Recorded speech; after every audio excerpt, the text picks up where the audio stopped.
Hon sot taka kipat ka room ceiling ball de kala gel zinga to ni pathin zalin sopi ting thekit ta tuin siam zo hekit ta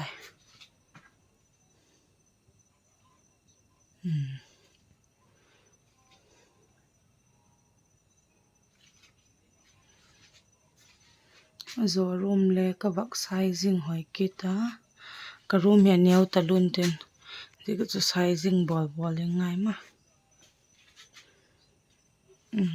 Olintia family to Thomas to Delhi Taj Mahal China ka ki bellem lume hi almira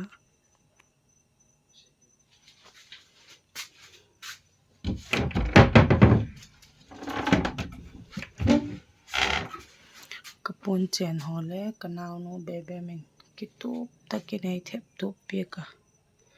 mai tu ni zoi bol de mong monga yong ki thopia ka ti ka ko hi so hilam hi top step ka ko ya ko hi top step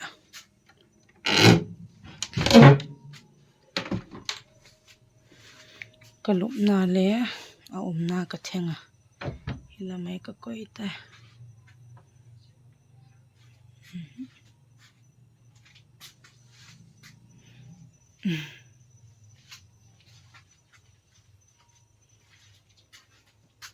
gol hi hi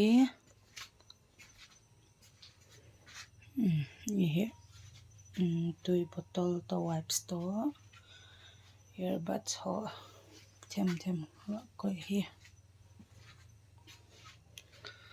so zik kha hemele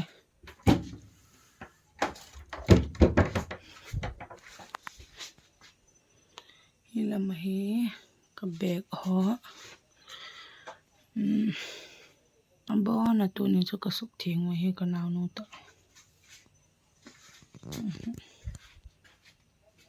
ti he ta chu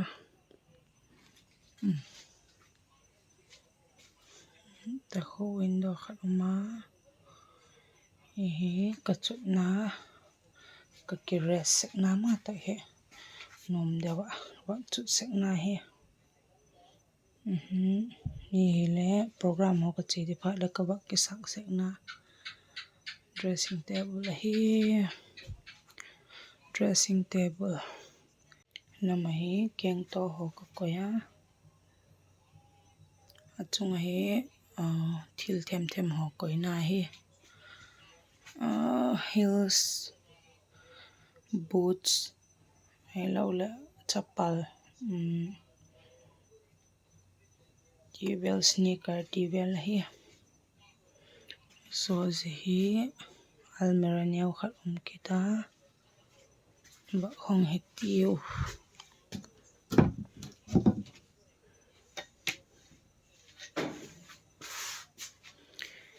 hi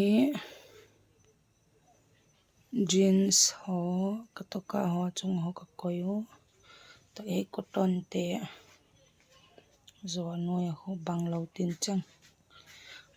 tin chang ka sit kho mo he ho hi ukulele zo zilam hi vak van kom ding ho t-shirt ho ma banglo tin chang mai zela mai le ball pack na form le football pack na form tí họ về đây khát bé bò này nông cạo sụp kết cả